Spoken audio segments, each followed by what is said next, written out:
अस्सलाम वालेकुम eighth class. उम्मीद है स्टूडेंट आप सब खैरियत से होंगे। आइए अपने आज के टॉपिक का आगाज़ करते हैं। हमारा आज का टॉपिक, उसका नाम है माइटोसिस। कल के टॉपिक में आपको मैंने सवाल लिखवाया था कि जो सेल डिवीजन है इसकी 2 टाइप्स होती हैं, एक माइटोसिस होती है और एक मियोसिस होती है।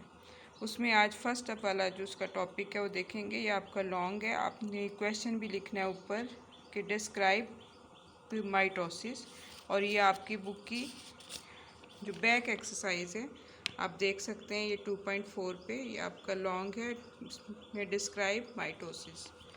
तो ये हम देखेंगे। कल आप लोगों ने पढ़ा था कि जो सेल डिवीजन है उसमें एक सेल डिवाइड होकर 2 डॉटर सेल में चेंज हो जाता है। जो सेल डिवाइड होता है उसे पेरेंट सेल हम कहते हैं, और उसकी डिवीजन के बाद जो सेल बनते हैं उन्हें डॉटर सेल कहते हैं।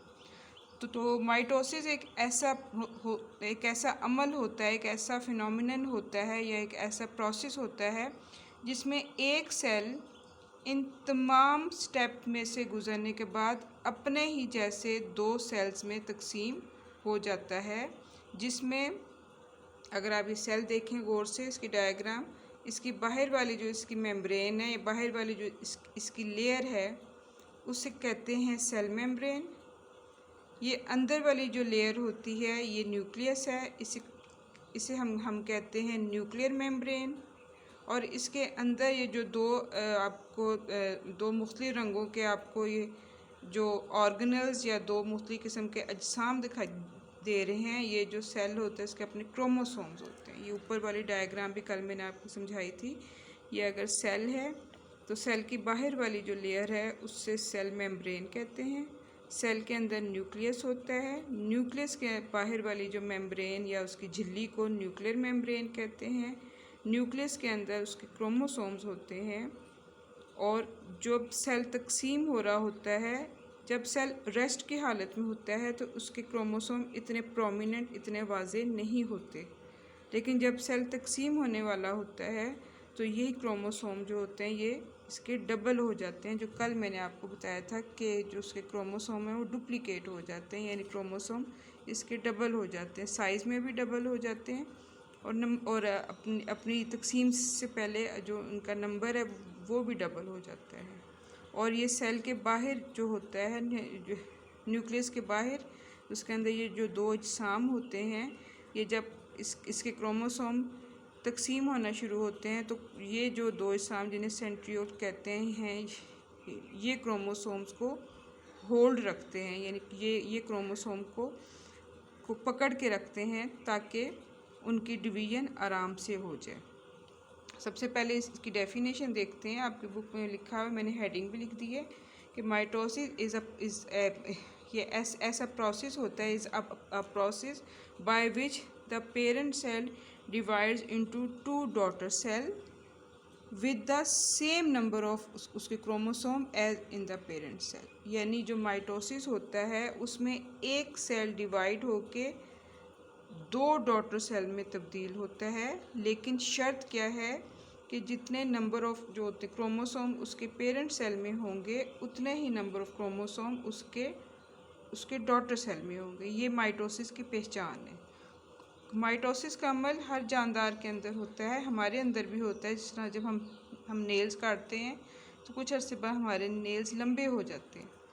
हम अपने बाल काटते हैं, बाल लंबे हो जाते हैं। स्किन पे कहीं भी कोई ज़ख़म होता है, ज़ख़म कुछ अर्से के बाद ठीक होना शुरू हो जाता है। तो उसमें यही होता है कि एक सेल जो होता है ये तकसीम होके 2 सेल में, आगे इसकी डिवीजन स्टार्ट होगी तो फिर ये सेल भी आगे 2 में, फिर ये सेल भी 2 में, यानी एक सेल 2 में, 2 सेल 4 में, 4 8 में, 8 16 में। इसी तरह हर सेल जो होता है उसकी तकसीम होती जाती है और सेल के नंबर में इजाफा होता जाता है। तो इसमें लेकिन शर्त क्या होती है कि जो नंबर ऑफ होते हैं क्रोमोसोम वो अपने डॉटर सेल में सेम होंगे। ये वजह है कि नाखून काटने के बाद जब लंबे होते हैं तो वो चेंज नहीं होते, वो उसी तरह से होते हैं जिस तरह के नाखून हमने काटे थे।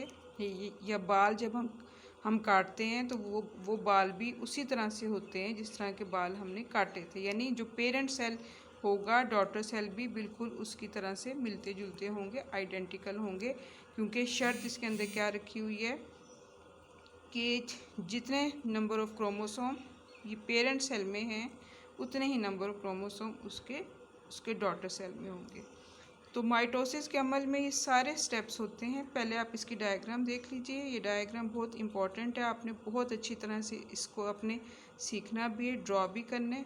इसकी भी वही कंडीशन है कि अगर एग्ज़ाम में सवाल आएगा तो 5 मार्क्स इसकी डिटेल के और 5 मार्क्स इसकी डायग्राम के होंगे।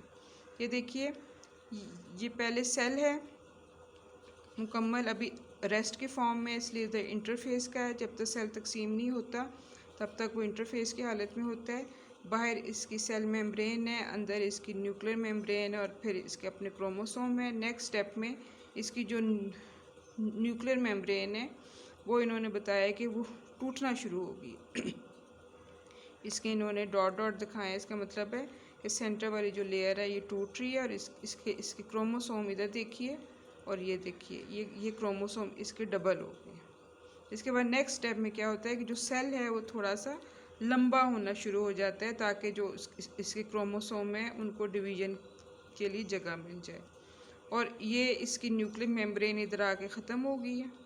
लेकिन इधर ये जो काले रंग का इसमें इन्होंने जो इसका दिखाया था इसका पार्टिकल, वो इसमें बताया कि ये सेंट्रियोल जो है ये 2 हिस्सों में डिवाइड हो गया। जिस तरह से ये ऊपर आपको दिखाया था, ये ऊपर एक जगह पे है, लेकिन जब इसके जो होते क्रोमोसोम या सेल तकसीम होना शुरू होता है तो एक सेंट्रियोल ऊपर आ जाता है और एक सेंट्रियोल नीचे आ जाता है।